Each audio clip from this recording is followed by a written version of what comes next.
Place on Earth by Tim Vickery. Chapter 1. Two Ships. The race began in the summer of 1910. On June 1st, in London, a black ship, the Terra Nova, went down the River Thames to the sea. Thousands of people stood by the river to watch it. They were all excited and happy. On the Terra Nova, Captain Robert Falcon Scott smiled quietly. It was a very important day for him. He was a strong man, not very tall, in the blue clothes of a captain. He was 41 years old, but he had a young face, like a boy. His eyes were dark and quiet. One man on the ship, Titus Oates, smiled at Scott. "What an exciting day, Captain," he said. "Look at those people. I feel like an important man." Scott laughed. "You are important, Titus," he said. "And you're going to be famous, too. We all are. Do you see this flag?" He looked at the big British flag at the back of the ship and smiled at Oates. "That flag is coming with us," he said. "In the Antarctic, I'm going to carry it under my clothes. We're going to be the first men at the South Pole, and that flag is going to be first, too." 5 days later, on June 6th, a man opened the door of his wooden house in Norway. He was a tall man with a long face. He waited outside the house for a minute. Everything was very quiet. He could see no houses, only mountains, trees, and water. It was nearly dark. The sky was black over the mountains. The man smiled and walked quickly away from the house, down to the sea. In the water, a big wooden ship waited for him. The man got onto the ship and talked and laughed quietly with his friends. The ship's name was Fram, and the man was Roald Amundsen. The Fram was the most beautiful ship on earth, Amundsen thought. His friends were the best skiers on earth, too. One of them, Olaf Bjaaland, smiled at him. "North Pole, here we come, Captain," he said. "Yes," Amundsen said. His friends could not see his face in the dark. "Fram is going to the Arctic." Everyone on the Fram was ready to go to the North Pole, to the Arctic. Amundsen wanted to go there too. But first, he wanted to go south. His friends didn't know that. At midnight, on June 6th, the Fram moved quietly away from Amundsen's house, out to sea.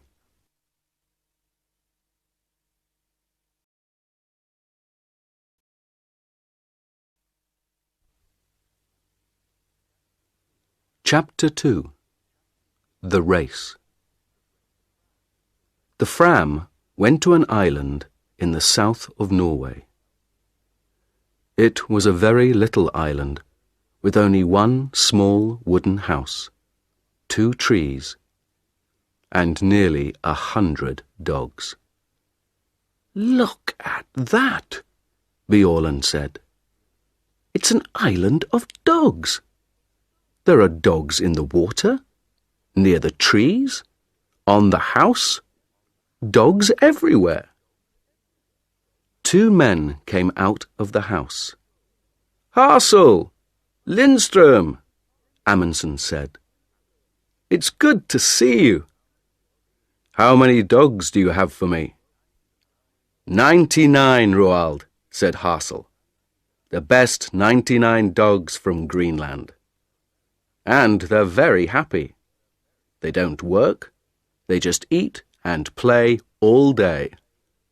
They're having a wonderful summer here." "Good, good," Amundsen laughed. "But that's finished now." "Hey, Bjaaland, stop laughing. Come down here and help me. Let's get all these dogs onto the ship." It was not easy.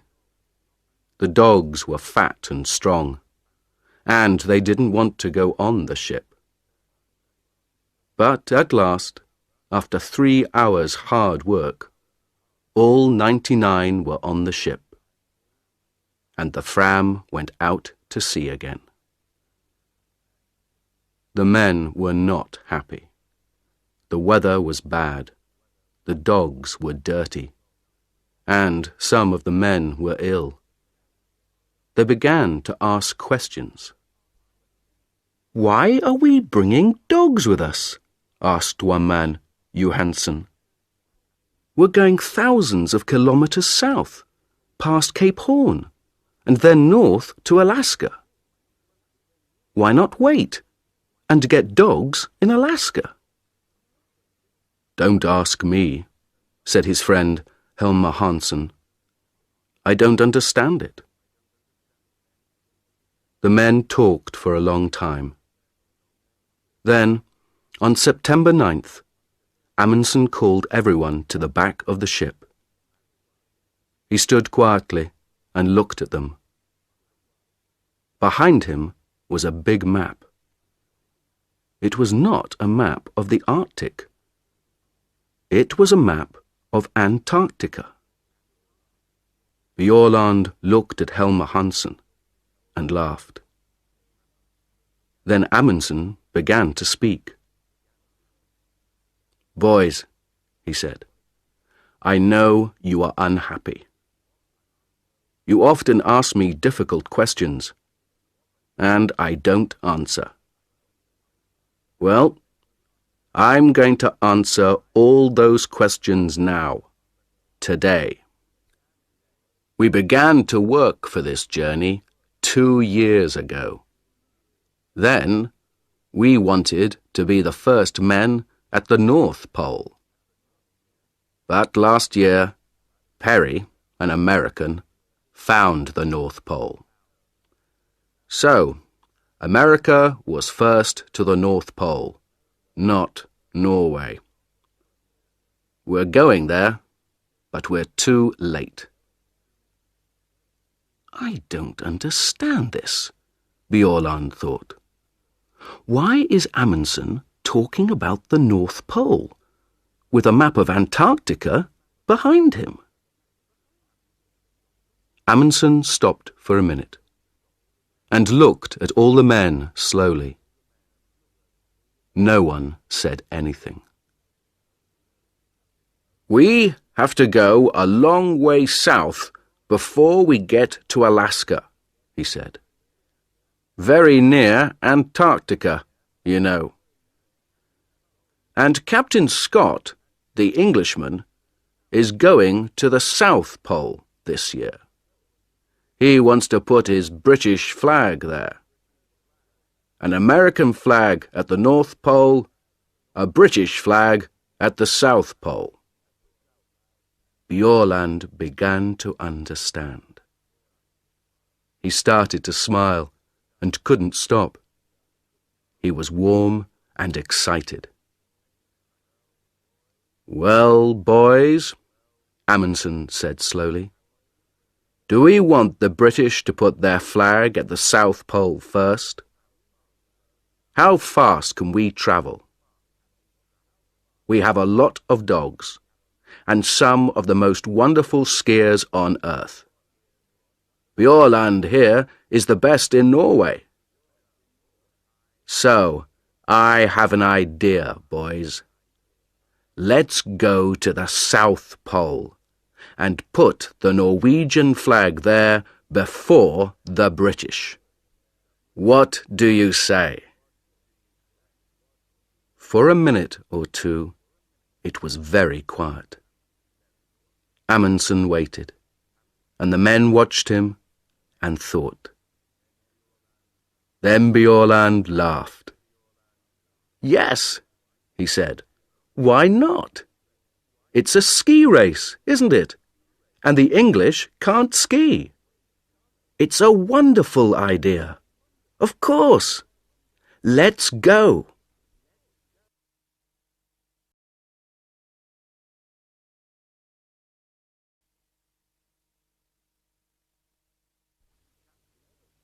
Chapter 3. The Ponies. On October 27th, the Terra Nova arrived in Wellington, New Zealand. When Scott came off the ship, a newspaper man walked up to him. Captain Scott, can I talk to you, please?" he said. Scott stopped and smiled. "Yes, of course," he said. "What do you want to know?" "Are you going to win?" the man asked. "Win?" Scott asked. "Win what?" "Win the race to the South Pole, of course," the newspaper man said. "It's a race between you and Amundsen now. Look at this." He gave a newspaper to Scott. Scott looked at it. It said, "Fram races Scott to South Pole. We're going to win, says Amundsen." Scott's face went white. "Give me that," he said. He took the newspaper and read it carefully. The newspaper man watched him and waited. "Well, Captain Scott," he said at last, "who's going to win this race? Tell me that." Scott looked at him angrily. "This is stupid," he said. "It's not a race. I came here to learn about the Antarctic. I'm not interested in Amundsen or in races." Then he walked back onto his ship, with the newspaper in his hand. Later that day, he talked to his men. He gave them the newspaper and laughed. "It doesn't matter," he said. "We're in front of Amundsen.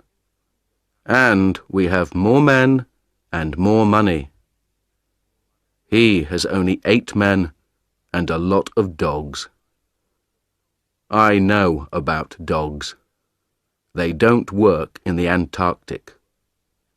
We have 16 men and the new motor sledges.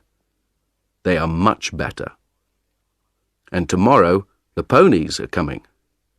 We need ponies, motor sledges, and good, strong British men. That's all. Forget about Amundsen. He's not important."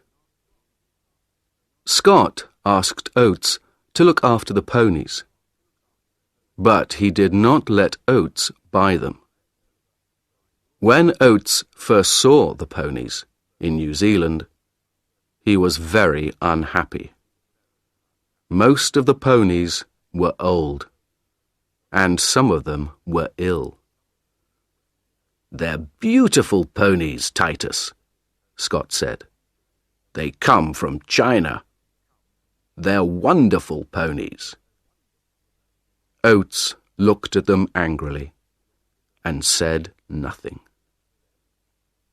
Then he asked, "Where is their food, Captain?" "Here." Scott opened a door. Oates looked inside. He thought for a minute. "We need more food than this, Captain Scott. These ponies are going to work in the coldest place on earth. They need a lot of food. More than this." Scott smiled quietly. "We can't take more food on this ship, Titus. Where can we put it?" "But it doesn't matter, old boy. They're very strong ponies, you know. The best ponies on earth." Later that night, Oates wrote a letter to his mother. "There are 19 ponies on the Terra Nova now," he wrote. "All the ponies are in a small room at the front of the ship. We eat our food in the room under the ponies, so our table is often wet and dirty. Scott makes a lot of mistakes, I think. And Antarctica is a very dangerous place."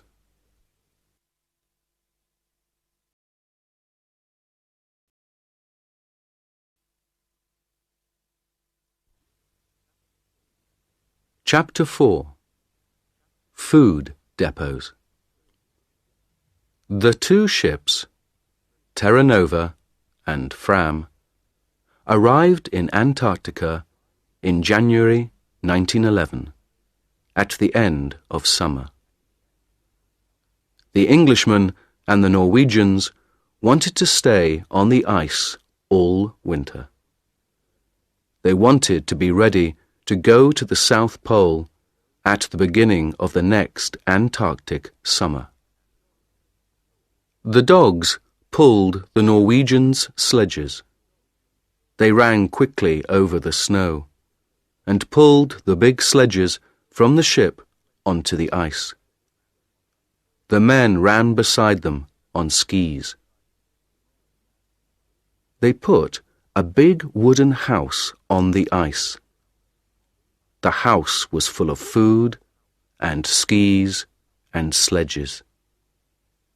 They called it Framheim.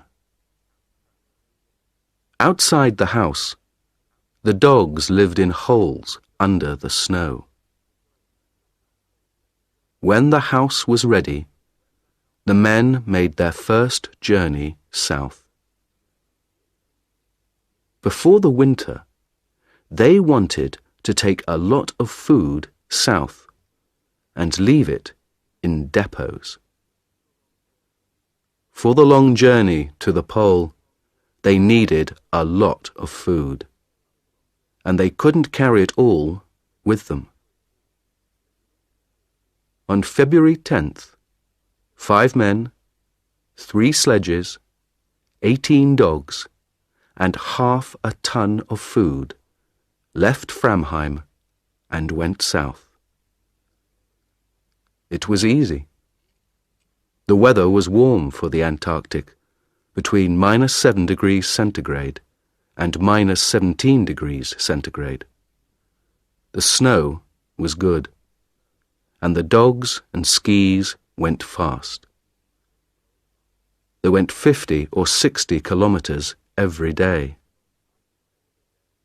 After 4 days, they reached 80 degrees south and made the first depot. Amundsen made his depot very carefully. It was very important to find it again next summer. So he put a big black flag on top.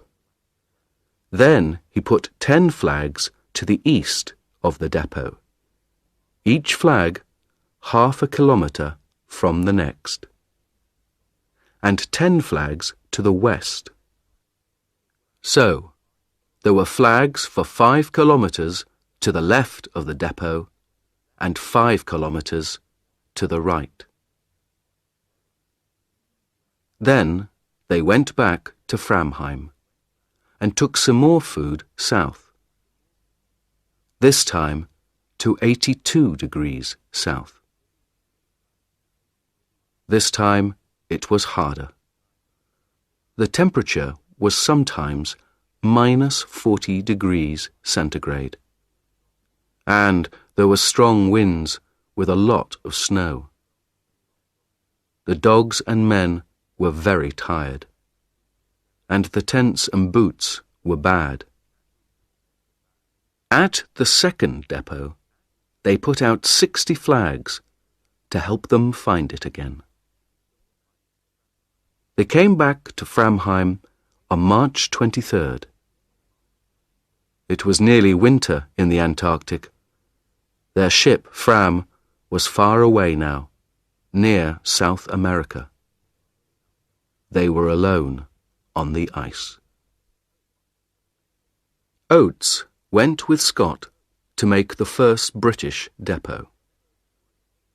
They left Cape Evans on January 25th. There were 13 men, 8 ponies, and 26 dogs. The dogs were faster than the ponies.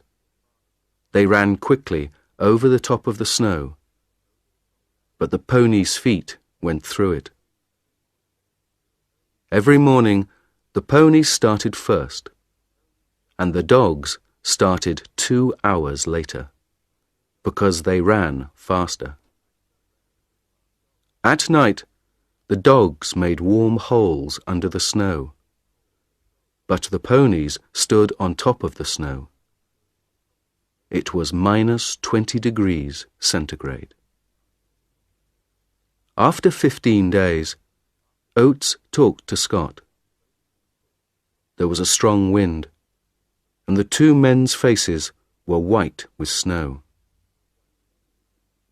3 of the ponies are ill, Captain, Oates said.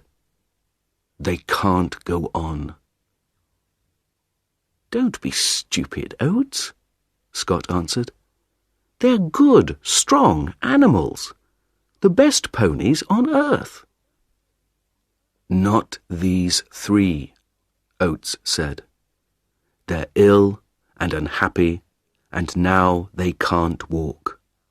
Let's kill them and leave the meat here in the snow.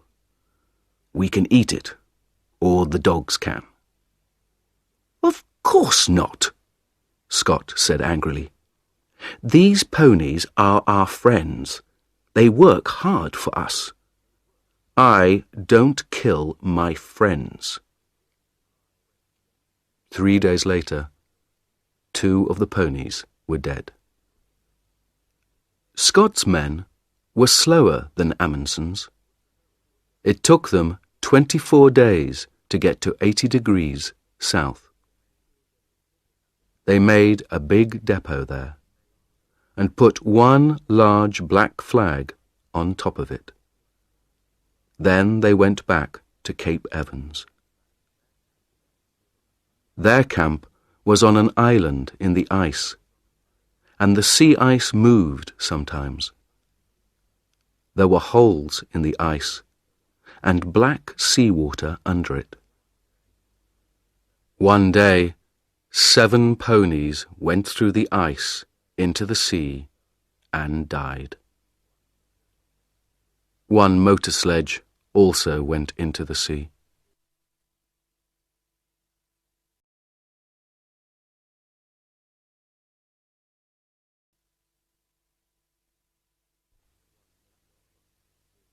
Chapter 5.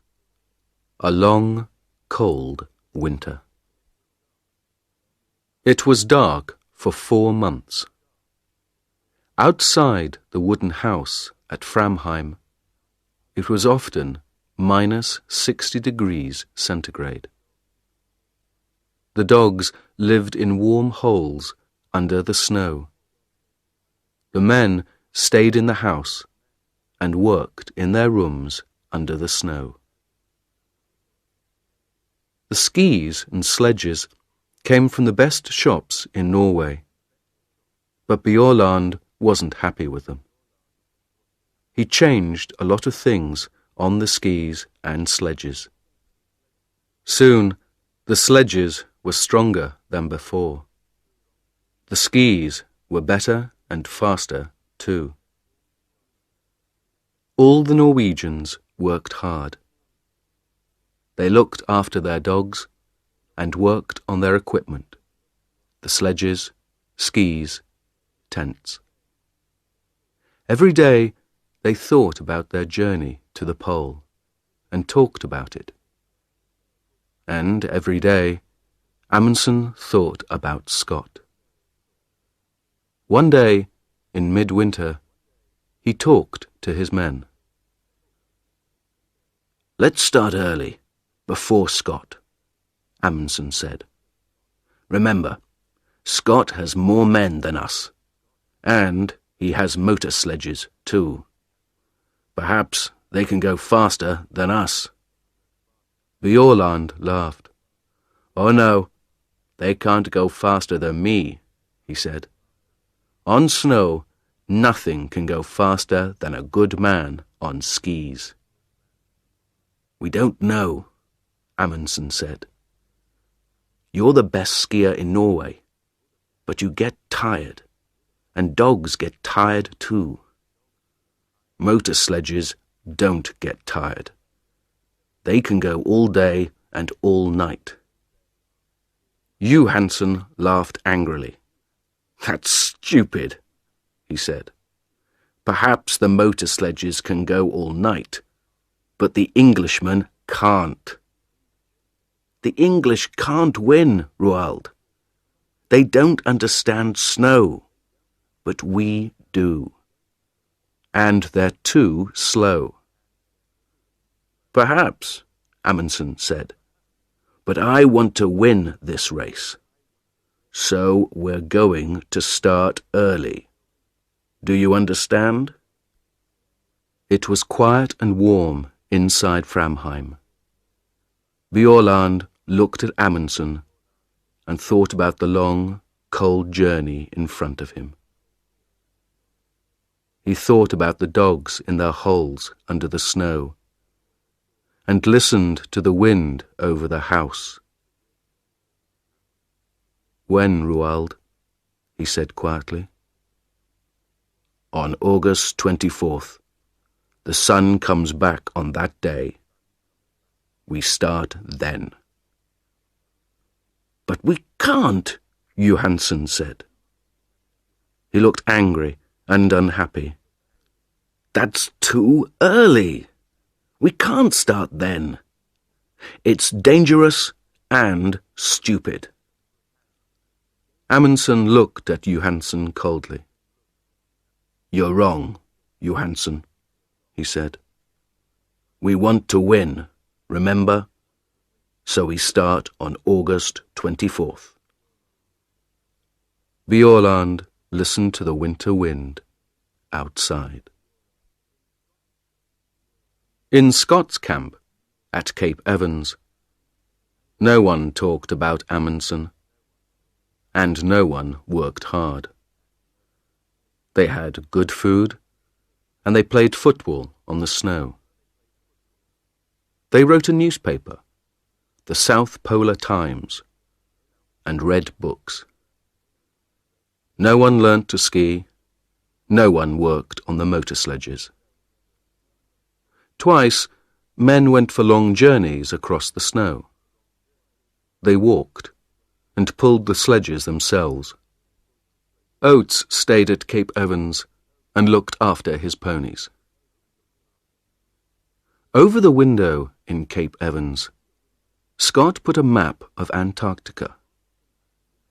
With a pen, he made a line from Cape Evans to the South Pole, and he put a little British flag at the pole. Under the map, Scott wrote the day for the start of their journey. "We start on November 3rd, he wrote.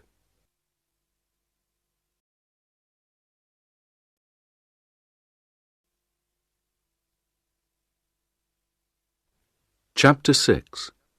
A Bad Start. On August 23rd, the Norwegian sledges were ready. They took them outside, and the dogs pulled them across the ice. The sun came up for half an hour, but it was too cold, -46 degrees centigrade. They could not travel in that weather. They went back to Framheim and waited. They waited 2 weeks, until September 8th. Then, with the temperature at -37 degrees centigrade, they started. They ran happily across the snow to the south. 8 men, 7 sledges, and 86 dogs. Only Lindstrom, the cook, stayed behind in Framheim. At first, everything went well. They went 28 kilometers on Saturday and 28 kilometers on Sunday. It was easy. Then, on Monday, the temperature went down to -56 degrees centigrade. There was white fog in front of their faces.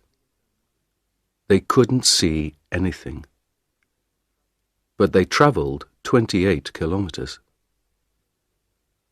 That night, in their tents, they nearly died of cold. Next day, they stopped and made snow houses. Inside the snow houses, it was warm. But everyone was unhappy. "I told you, Roald," Johansen said. "Even September is too early. We can't travel in this cold. Do you want us to die? Let's go back and wait for better weather." Amundsen was very angry. He was angry with Johansen, but he was angry with himself too. He knew Johansen was right. "All right," he said slowly. "We can go on to the depot at 80 degrees south, leave the food there, and then go back. We can't do more than that." It was 37 kilometers to the depot. The wind was in their faces all day. 2 dogs died on the way. At the depot, they did not stop. They put out the food and the flags, turned round, and went north. At last, the wind was behind them. The dogs ran quickly, and the men sat on the empty sledges. They went faster and faster. It was like a race. Amundsen was on Wisting's sledge, and soon he, Wisting, and Hansen were 3 or 4 kilometers in front. Soon they were alone. They travelled 75 kilometers in 9 hours, and they reached Framheim at 4 o'clock that afternoon. Bjaaland arrived 2 hours later with 2 more men. But the last 2, Johansen and Prestrud, went more slowly. Their dogs were tired. Their feet were wet and cold. They had no food, and they were alone in the dark. The temperature was -51 degrees centigrade. They reached Framheim at midnight. Next morning, Johansen was angry. In front of everyone, he said, "You were wrong, Roald. September was too early. I told you, but you didn't listen. And then you left us alone and we nearly died in the cold. You're a bad captain. I'm a better captain than you are." Amundsen was very angry. But at first he said nothing, because he knew that Johansen was right. Then, that evening, he gave a letter to Johansen. It said, "You aren't coming to the pole with me. When I go south, you can take some dogs and go east to King Edward VII land. You can go with Prestrud and Stubberud. You can be the first men to go there, but not to the South Pole." The Norwegians stayed in Framheim and waited. They lay in bed, listened to the wind outside, and thought about Scott and his motor sledges.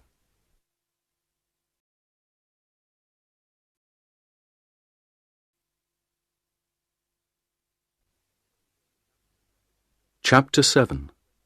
Motor Sledges and Mountains. Scott had 2 motor sledges now. They were the first motor sledges in the Antarctic, the first on Earth. On October 24th, the motor sledges started south from Cape Evans. 4 men went with them, but Scott stayed at Cape Evans for another week. Oates was unhappy. He wrote to his mother, "We had a very bad winter here. I don't like Scott. We were here all winter, but he didn't learn to ski or to drive dogs. Our equipment is bad, and he doesn't think about other people. I'm going to sleep in his tent on the journey, but I don't want to." On November 1st, Scott and Oates and 6 more men left Cape Evans with 8 sledges and 8 ponies. The ponies walked slowly because their feet went down into the snow. It was hard work for them, and they got tired very quickly. They travelled 13 or 14 kilometres in a day. Behind the ponies came Mears with 1 sledge and some dogs. Mears knew how to drive dogs. Every day, Mears started 2 hours after the ponies and arrived 2 hours before them. After 5 days, they found the motor sledges. The Norwegians began again on October 20th. There were 5 men this time: Amundsen, Bjaaland, Wisting, Hassel, and Hansen. They had 4 sledges and 48 dogs. There was a lot of wind and fog. On the first day, Wisting's sledge suddenly stopped, and the back went down. "Come on, you dogs," he said angrily. "Pull, pull." At first, nothing happened. Then, slowly, the sledge moved again. Wisting looked down over the side of the sledge. Under the snow, there was a 50-metre hole. "Did you see that?" Amundsen said. "The ice wants to eat us. Men, dogs, sledges, everything." On the 4th day, they reached the depot at 80 degrees south. There was a bad snowstorm, but they found the flags easily.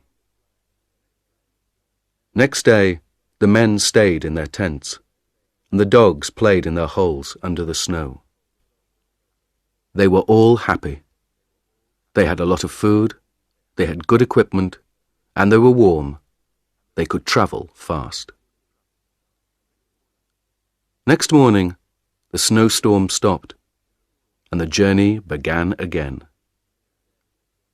Today, everything is wonderful, Violand wrote in his diary.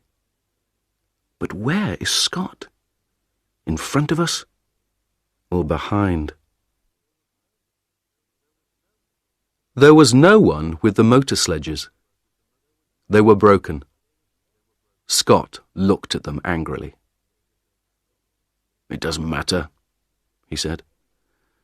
"Teddy Evans and his men are in front of us. They're good men. They're pulling their sledges themselves. We can get to the pole on foot." Oates looked at Mears. Oates and the ponies were tired, but Mears and his dogs were not. The snow was home for them. That night, Oates wrote, 3 motor sledges at £1,000 each. 19 ponies at £5 each. 32 dogs at £1.50 each. Well, it's not my money, it's Scott's. On November 21st, one of the ponies died. On November 11th, the Norwegians saw the mountains. The mountains were very high, some of the highest on earth. Bjaaland smiled. "There is good skiing up there, Roald," he said.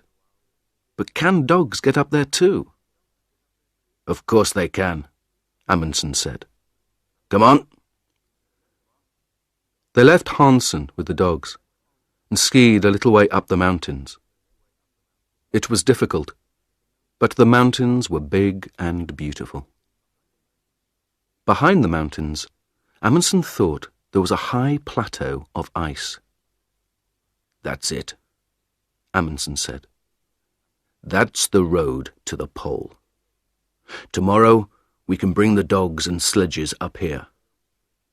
But now, let's have a ski race. Who can get back to camp first?" They laughed and skied happily down the white snow. "This is like home," Bjaaland thought. "But it's bigger than Norway, and better." In the next 4 days, the dogs pulled the sledges 81 kilometers and went up 3,000 meters. At last, Amundsen and Bjaaland stood on the plateau behind the mountains. They were tired, happy men. Bjaaland looked back at the mountains. "Can a motor sledge get up here?" he asked. Amundsen smiled. "No," he said. "I don't think so. And Scott doesn't like dogs. So his men are going to pull their sledges up these mountains themselves. Would you like to do that, Olaf?" Bjaaland didn't answer. He smiled and skied happily away across the snow.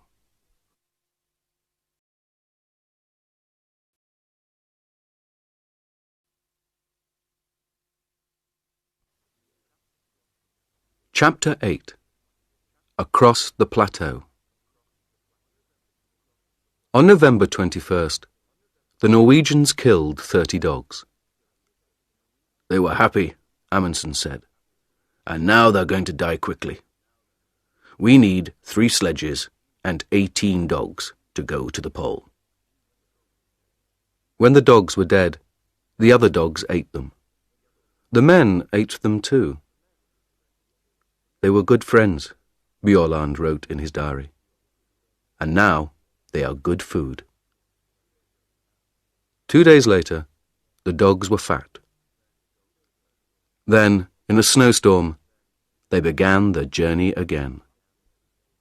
After the snowstorm, there was fog, and in the fog, they got lost on an ice river with hundreds of big holes in it. They could see nothing, and it was very dangerous. In 4 days, they moved 9 kilometers. But the ice is beautiful, Bjaaland wrote. Blue and green and white.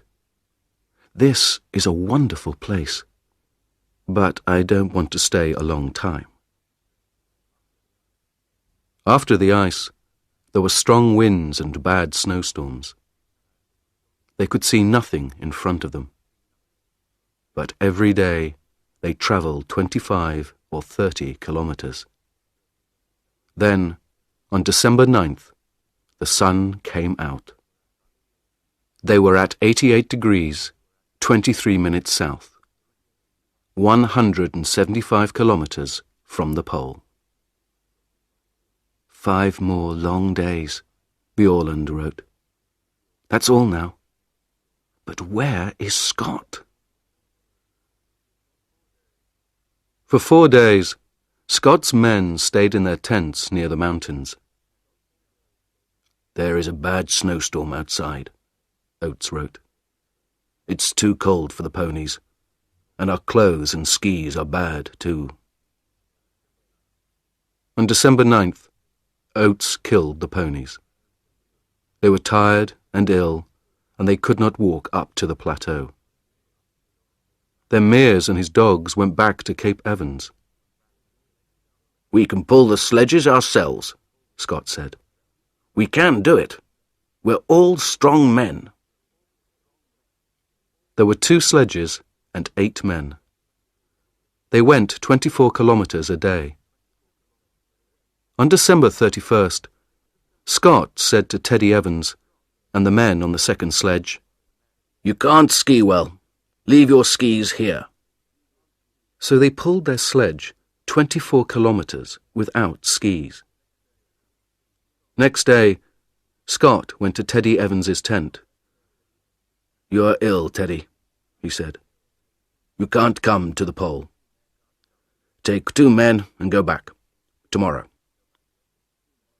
Teddy Evans was very unhappy. 2 men, Captain, he said. Why not 3? Because Bowers is going to come with me, Scott said. He's strong. We need him. But you have food on your sledge for 4 men, not 5, Evans said. And Bowers has no skis.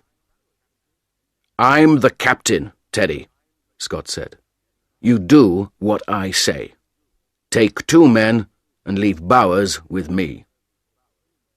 Oates wrote to his mother, I'm going to the pole with Scott. I am pleased and I feel strong. But in his diary he wrote, My feet are very bad. They are always wet now, and they don't look good.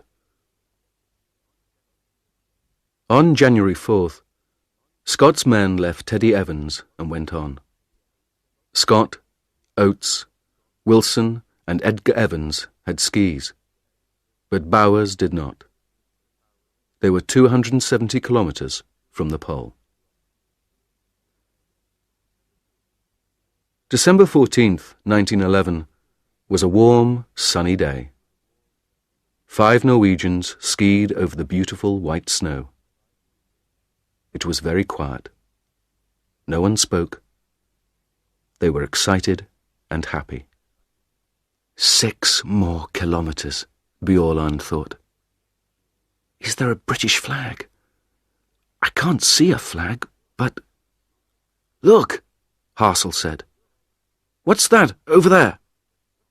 Bjaaland left his sledge and skied quickly away over the snow. What is it? He thought. Is it? No. It's nothing, he called. There's nothing there. Nothing. 3 kilometres. 2. Roald, Hansen called to Amundsen. Go in front of me, please. It helps my dogs. That's not true, Bjaaland thought. His dogs are running well today. But Hansen wants Amundsen to be first. The first man at the South Pole. They skied on and on, over the beautiful snow. "Stop!" Amundsen said. He waited quietly for his men. "This is it," he said. Bjaaland looked at him. "But there's nothing here," he said. Amundsen smiled. "Oh, yes, there is," he said. "There's something very important here, Olaf. Very, very important." "What's that, Roald?" "Us. We're here now. Isn't that important, Olaf?" The four men stood on the snow and looked at him. Then, slowly, they all began to laugh.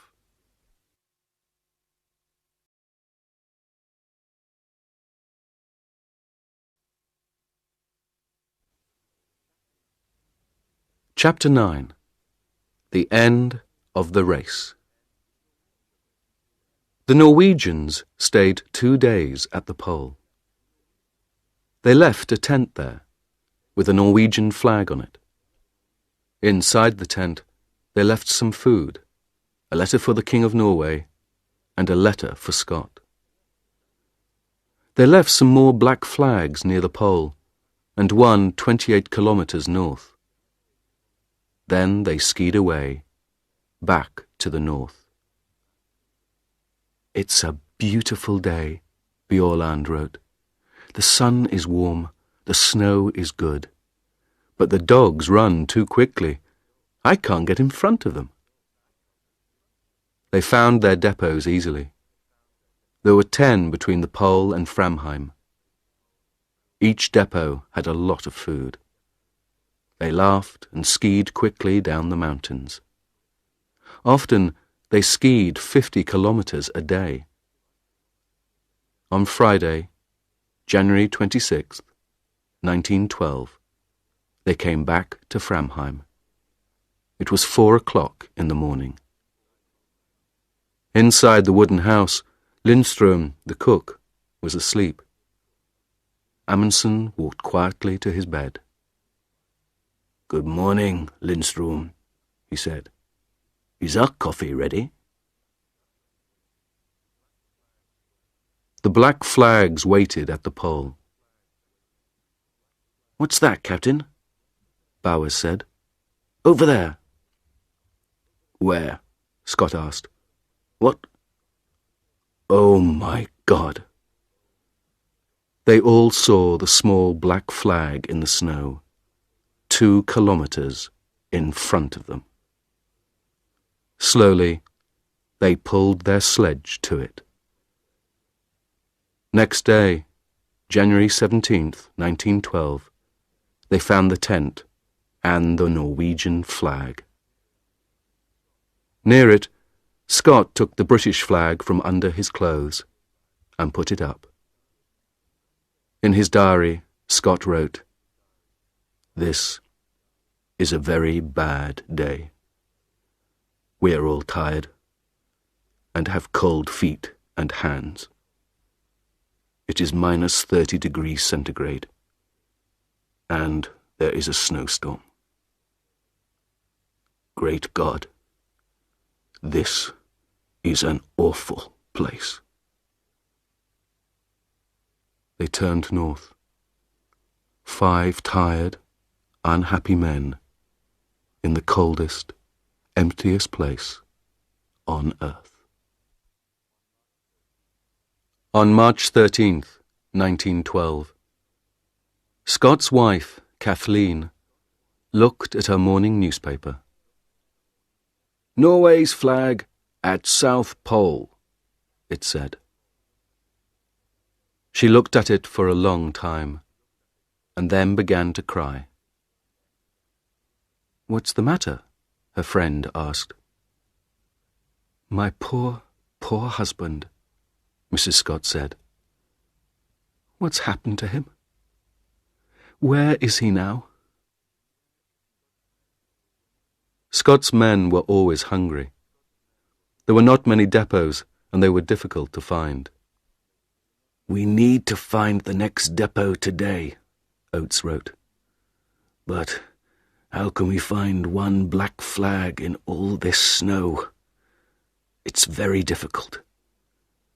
And there is food for 4 men, not 5. They were all tired and ill, too. Oates's feet were black now, and he could not feel them. On February 16th, Edgar Evans died. On the 17th, they were past the mountains. At the depot there, they ate one of the dead ponies. Then they went on. 10, 11, 12 kilometers a day. They were ill because their clothes were not warm, and they didn't have much food.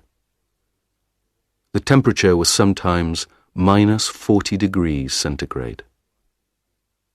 On March 7th, Scott looked at Oates's feet. They were big and black. "I can't pull the sledge now," Oates said. "It's very difficult to walk. Am I going to lose these feet, Captain?" Scott looked at Oates's feet and said nothing. On March 9th, they found another depot, but there was not much food. Slowly, they walked on. Oates's feet were worse every day. March 17th was Oates's birthday. He was 32. He lay in the tent and listened to the wind outside. He was very cold, very hungry, and very, very tired. He wrote a letter to his mother and gave it to Wilson. Then he got up and opened the door of the tent. He stopped in the door for a minute. Scott, Wilson, and Bowers looked at him. They didn't speak. "I'm going outside for a minute," Oates said. "I may be some time." They didn't see him again. At Cape Evans, the Englishmen waited. On December 11th, Mears and the dogs came back. On January 3rd, Teddy Evans and his 2 men arrived at Cape Evans. The Terra Nova came and went. Winter began. Scott did not come. The Englishmen waited all winter at Cape Evans. Then, on October 26, 1912, they started for the south. 2 weeks later, they found a tent. There were 3 bodies in the tent: Scott, Wilson, and Bowers. They put the bodies under the snow. Then they took the men's letters and diaries and went north to Cape Evans again. In Scott's diary, they read, "Oates died like a good Englishman. We all did. Please, remember us and look after our families. We did our best." No one found Oates's body, but he is there, somewhere, under the snow and the wind, in the coldest, emptiest place on earth.